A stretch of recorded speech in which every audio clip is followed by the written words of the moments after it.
Tollywood Nagar. Lady oriented చిత్రాలే కాకుండా mail actors ను సైతం డామినేట్ చేసే పాత్రలతో తనకంటూ ప్రత్యేకమైన గుర్తింపు తెచ్చుకున్న నటి జై చిత్ర. బాలనటిగా కెరియర్ ప్రారంభించి సోగ్గాడు చిత్రంతో హీరోయిన్ గా ప్రస్థానం మొదలుపెట్టిన జై చిత్ర ద్విశతాధిక నటి అని చెప్పుకోవచ్చు. ఆమె తన కెరియర్ మొత్తం మీద 200కు పైగా సినిమాల్లో నటించింది. తెలుగులోకి రాకముందే ఆమె తమిళంలో ఓ వెలుగు వెలిగింది. అంతేకాదు రాజకీయాల్లోనూ ఆసక్తి చూపించేది జై చిత్ర. లేటెస్ట్ గా ఇంటర్వ్యూలో తన కెరియర్ లో జరిగిన ఆసక్తికర సంఘటనలను వెల్లడించింది.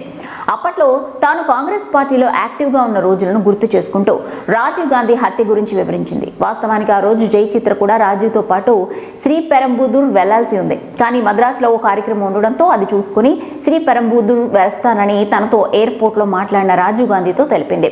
ఎయిర్పోర్ట్ లోని విఐపి లాంచ్ లో రాజీవ్తో మాట్లాడుతూ తన కొత్త సినిమా సంగతి చెప్పేసరికి ఆయన ఎంతో సంతోషించి ఆల్ ది బెస్ట్ అంటూ విశేష్ కూడా చెప్పారట.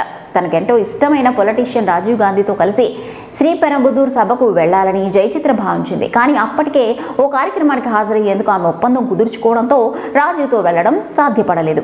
ఒక విధంగా ఆ కార్యక్రమం తన ప్రాణాలను కాపాడిందని జై చిత్ర ఇంటర్వ్యూలో తెలిపింది. ఆ ప్రోగ్రాంకు వెళితే అక్కడ కరెంటు పోయిందని, దాంతో కార్యక్రమం చాలా లేట్ అయిందని వెల్లడించింది. అంతా పూర్తయ్యే సమయంలో రాజీవ్ గాంధీ పోయారంటూ సమాచారం వచ్చిందని, తనదంతా వట్టిదేనని భావించానని పేర్కొంది జై చిత్ర. ఇప్పుడే కదండి నాకు బెస్ట్ విషెస్ చెప్తూ లెటర్ పై సంతకం కూడా పెట్టారని చెప్పానని, కానీ అవతల వాళ్ళు గట్టిగా చెప్పేసరికి నమ్మక తప్పలేదని విచారం వ్యక్తం చేసింది. రాజీవ్ గాంధీ మరణంతో కొన్ని రోజుల పాటు కోలుకోలేకపోయానని తెలిపింది జై చిత్ర. చూసారు కదండి, మరిన్ని ఇంట్రెస్టింగ్ అప్డేట్స్ కోసం చూస్తున్నానండి మన Tollywood Nagar. If you like the video, please like us and subscribe Tollywood Nagar.